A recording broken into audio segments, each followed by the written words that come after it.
Au nom du Père, du Fils et du Saint-Esprit, ainsi soit-il. La dernière fois, nous avons vu ce fameux miracle fait par les apôtres avec ce réflexe des païens qui voulaient sacrifier et honorer comme des dieux Paul et Barnabé. Et donc, après avoir réussi à empêcher le peuple de sacrifier aux apôtres comme des dieux, il arriva que, souvenez-vous, ces quelques juifs d'Antioche et d'Icône qui avaient chassé les apôtres de ces villes, vont poursuivre les apôtres dans la ville de Lystre et vont persuader le peuple de lapider Paul et de le chasser de nouveau de cette nouvelle ville de Lystre où il venait de faire ce miracle éclatant. Remarquez bien cette différence. Les païens, il y a un miracle fait par les apôtres. Que font les païens ? Ils veulent honorer comme des dieux Saint Paul et Saint Barnabé. Tandis que les Juifs, eux, prennent les apôtres pour des impies. Vous voyez cette différence de réaction qui est caractéristique et qui avait déjà été faite à l'époque du Christ. Et à l'époque du Christ aussi, comme à l'époque de la passion du Christ, la foule était passée de l'admiration à la haine. Et comme à l'époque du Christ, sous l'influence de quelques juifs, la foule va avoir des volontés homicides. Autre chose remarquable dans ce petit événement, c'est que, on revoit souvent ça dans la vie des apôtres, les honneurs les inquiètent, surtout les honneurs qui ne leur sont pas dus, mais même les honneurs qui leur sont dus, inquiétaient plutôt les apôtres, tandis que les afflictions et les souffrances pour le nom de Jésus-Christ les remplissaient de joie. Et là aussi, notre Seigneur les avait avertis de cela, il les avait enseignés à ce sujet. Il leur disait, ne vous réjouissez pas de ce que les démons vous sont soumis, mais réjouissez-vous de ce que vos noms sont écrits dans les cieux. Donc ne pas se réjouir de ce pouvoir surnaturel que les apôtres voyaient bien par les miracles, par ces dons surnaturels et par la puissance et l'autorité qu'ils avaient. Ce n'est pas de cela qu'il fallait se glorifier. Par contre, il fallait chercher, parce que c'était un pouvoir extérieur, il fallait chercher plutôt la vertu intérieure, la configuration au Christ et suivre le Christ crucifié. Et c'est cela qui conduit vraiment aux cieux et qui fait notre gloire. Saint Paul donc exhortait, après avoir été chassé donc de Lystre et après avoir été tenté d'être lapidé, Saint Paul exhortait, dit Saint Luc, les chrétiens, les fidèles, à persévérer dans la foi. Car, disait Saint Paul, c'est par beaucoup d'afflictions qu'il nous faut entrer dans le royaume de Dieu. Et puis, après avoir prié et jeûné, il va établir quelques prêtres dans chaque église qu'il avait visitée et il continuera son ministère en Asie. Cette phrase très fameuse de Saint Paul, c'est par beaucoup d'afflictions qu'il nous faut entrer dans le royaume des cieux, dans le royaume de Dieu. Et cet épisode donc des Actes des Apôtres va pousser Saint Jean Chrysostome à faire plusieurs remarques très fines morales, que je vous livre et que je vous résume. D'abord, Saint Jean Chrysostome nous rappelle qu'il ne faut pas nous illusionner sur nous-mêmes. Et il fait cette comparaison. De même que le soldat négligent trouve facilement la mort à la guerre, de même le chrétien lâche trouve facilement la mort dans la guerre spirituelle qu'il doit mener. Un soldat négligent, en effet, n'est pas entraîné. Et en temps de paix, il ne se rend pas compte de la dureté du combat. Et voilà que le combat très dur arrive et le soldat négligent ne peut pas mener ce combat et est vite tué. Il en est de même pour le chrétien. Beaucoup de jeunes chrétiens reçoivent l'éducation chrétienne mais sans y participer. Et en fait, ils sont comme de mauvais soldats. Ils ne s'exercent pas vraiment. Ils murmurent, ils gênent, ils ne s'exercent pas volontairement à cette éducation qu'ils reçoivent. Et ils deviendront plus grands comme de mauvais soldats qui n'ont pas été aguerris. Ils ne sont pas fait violence eux-mêmes. Saint Paul nous a prévenus, nous n'avons pas à lutter contre la chair et le sang, ou pas seulement. Bien sûr, parfois nous avons des ennemis physiques, nous les connaissons parfois. Mais ce n'est pas là notre combat le plus difficile. Nous n'avons pas à lutter contre la chair et le sang, mais contre les esprits mauvais. Et il fait une remarque que nous avons tous expérimentée par rapport justement à ce combat intérieur, à ce combat spirituel. À table ou en promenade, parfois même dans le sommeil, notre ennemi se dresse contre nous. Il se dresse contre nous par des fantômes lubriques qui souillent notre imagination pour nous porter à la volupté. Et nous négligeons cette guerre et nous pensons pouvoir vivre en paix au sein de ces plaisirs. Exemple bien classique qui manifeste cette guerre intérieure qu'il nous faudra toujours mener. Mais il insistera sur un autre aspect, pas seulement sur le côté volupté, ce qui est bien connu, je dirais la concupiscence de la chair, la luxure, mais aussi un vice moins connu, la colère. La colère qui peut pousser entre nous aux injures. Il y a, dit Saint Jean Chrysostome, parfois, comme Saint Paul, nous sommes lapidés, non pas à coups de pierre, mais à coups de langue, donc par le mauvais usage entre nous, entre frères, ou avec nos ennemis. Comme Paul, eh bien, il faut souffrir patiemment l'outrage et continuer à chercher le royaume de Dieu. Donc, c'est pas parce que l'autre est vicieux que je dois moi-même devenir vicieux. Rendre le mal pour le mal. Voyez. Il faut savoir être comme Saint Paul, les Juifs le persécutent partout et il n'arrête pas, Saint Paul, de leur souhaiter et de chercher à leur souhaiter le royaume de Dieu. Pour remporter ce combat de la vertu, il n'y a pas de remède plus efficace que le souvenir de la patience du divin maître, ou des saints, ou de Saint Paul, comme l'exemple d'aujourd'hui, où lapidé, eh bien, il reste vertueux et droit. Bien souvent, devant la contradiction et l'injure que nous recevons, on trouve 1000 prétextes pour réagir violemment. Il ne s'agit pas de ne pas réagir. Si nous sommes victimes d'injustice, il faut bien sûr défendre ses droits, autant que cela est possible. Mais ce qu'il faut veiller à faire, c'est ne pas réagir violemment, injustement. Au lieu de souffrir, dit Saint Jean Chrysostome, au lieu de rester sobre, eh bien on répond à l'outrage, par arrogance, par orgueil. Et cela provoque notre contradicteur à devenir plus méchant. Donc non seulement c'est injuste, mais parce que nous devenons vicieux comme l'autre, mais c'est en plus inefficace, puisque ça énervera encore plus le contradicteur.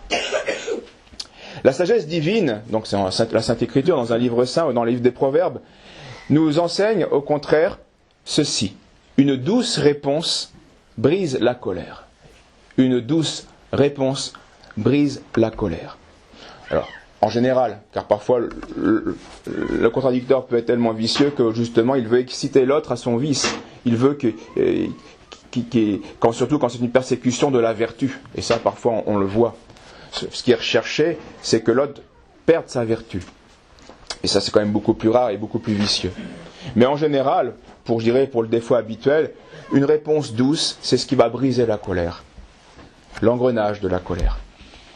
Pour être patient, il n'y a pas que la considération du Christ crucifié, dit Saint Jean Chrysostome, il y a aussi la manière d'agir habituelle de Dieu, particulièrement envers le peuple juif durant toute l'ancienne alliance. Et c'est quelque chose qu'il faut parfois considérer, qui peut nous aider. Dieu va être face à un peuple qu'il va combler de bienfaits et il reçoit de ce peuple infidélité, idolâtrie, mépris. Il envoie des prophètes, ils sont massacrés, il enverra son fils, il est tué, etc.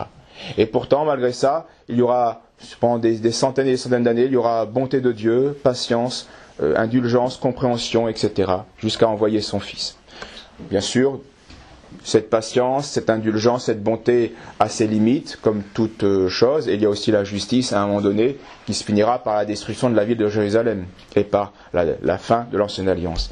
Mais regardons quand même, et aujourd'hui aussi, il n'y a pas que le peuple juif dans l'Ancien Testament, la Nouvelle Alliance, les peuples chrétiens, ce que font les chrétiens aujourd'hui. Comment notre monde peut-il encore tourner avec la masse d'iniquité qui règne et qui offense Dieu? Dieu patiente, Dieu attend. Dieu n'agit pas, ne punit pas tout de suite. Dieu ne punit pas tout de suite, rarement. Il attend. Ensuite, il n'y a pas que la victime du contradicteur sur lequel Saint Jean Chrysostome s'intéresse, il y a aussi sur le contradicteur lui-même, l'homme qui devient furieux, ou la femme, car les 7 péchés capitaux, même si certains dominent plus chez l'homme, d'autres peut-être plus chez la femme, sont partagés aussi bien par l'un et l'autre. Face à un homme furieux, dit Saint Jean Chrysostome, il faut aussi se souvenir qu'un homme qui s'emporte violemment est un homme qui délire, un homme qui perd la raison. Momentanément, bien sûr. Mais à cause de cela, eh bien, il mérite une certaine indulgence, pitié, on pourrait dire, et une certaine compassion. Et surtout, il donne 3 images qui sont très justes et très simples pour comment réagir face à l'homme furieux. Et il fait cette remarque du capitaine d'un bateau, d'un pilote d'un bateau. Quand le vent est trop violent, que fait le capitaine? Eh bien, il baisse les voiles. Car le vent est tellement violent que si je m'obstine à vouloir continuer à avancer avec mes voiles, le vent va déchirer les voiles. Je préférais qu'il y ait un beau temps et que le vent, les circonstances font qu'il y a la tempête. Eh bien, il faut s'adapter à la tempête. Il faut baisser les voiles et attendre que la tempête passe. Et après, on pourra remettre les voiles. Et ce bon sens naturel, de cette stratégie, je dirais, instinctive, eh bien, nous l'oublions dans les rapports humains. Je donne un autre exemple. Quand on voit un animal sauvage et furieux, eh bien, on le fuit, on le laisse passer. Eh bien, il en est de même. Puisque l'homme va momentanément perdre la raison dans une certaine colère qu'il ne maîtrise plus, eh bien, il faut le laisser. Il faut, comme une bête en cage, attendre que ses forces physiques s'épuisent pour de nouveau l'approcher sans risque d'être mordu.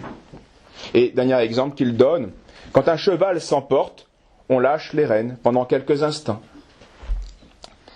Et ceci est particulièrement vrai avec les enfants. Il y a des moments où les enfants peuvent faire la colère, une colère. Eh bien, c'est pas le moment de rectifier, sauf s'il y a urgence, sauf s'il y a danger de mort. Non, il faut lâcher un peu la rêne, pareil, et après on va revenir. Parce que la passion est telle que la raison va être inaccessible. Et comment voulez-vous parler à un homme s'il n'a plus la raison? Ce n'est plus un homme. Ce n'est plus un homme. On ne peut plus parler, puisque la raison est absente momentanément. Eh bien, dit saint Jean Chrysostome, quand un homme doué de raison s'emporte violemment, eh bien, on n'alimente pas sa colère. Voilà tout ce que ces images veulent dire. On n'alimente pas sa colère. On a pitié de lui, puisqu'il a perdu pour un temps la raison, et qu'il devra, et cette remarque est très juste, et qu'il devra ensuite emporter la honte ou le déshonneur. Vous voyez, nous-mêmes, quand nous faisons une erreur, il n'y a pas de malice, il n'y a pas eu de faute, mais nous faisons une bêtise, on casse. Voilà, on vous prête un vase, vous le cassez. On est tout honteux. On est honteux. On va devoir rendre un vase cassé. On a honte. Et c'est encore pire quand il y a non seulement une erreur, mais une faute de notre part. C'est plus de la honte, on est honteux. Parce qu'on se rend très bien compte comme le dit saint Paul, on a été esclave du péché. Et ceci est humiliant. Alors il faut aussi penser à l'autre, quand il va retrouver la raison, il sera honteux. Il sera honteux d'avoir fait ce qu'il a fait alors qu'il avait perdu la raison.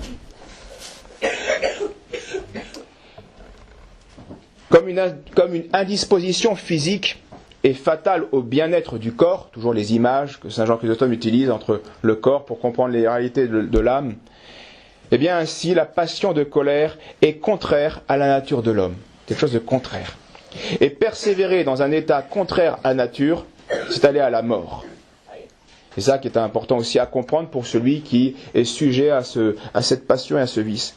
Persévérer dans un état qui est contraire à la nature, eh bien, c'est aller infailliblement, inévitablement à la mort. C'est contraire à notre nature, à notre santé, eh bien, ça aura des conséquences.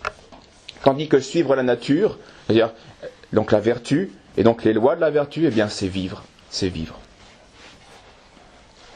Et saint Jean Chrysostome, comme la première image qu'il a utilisée avec l'animal sauvage, se répète et dit on préfère, de face à quelqu'un qui nous injurie, qui a perdu toute mesure, qui est violemment en colère, eh bien on préfère la compagnie d'une bête à celle d'un homme qui vomit l'injure.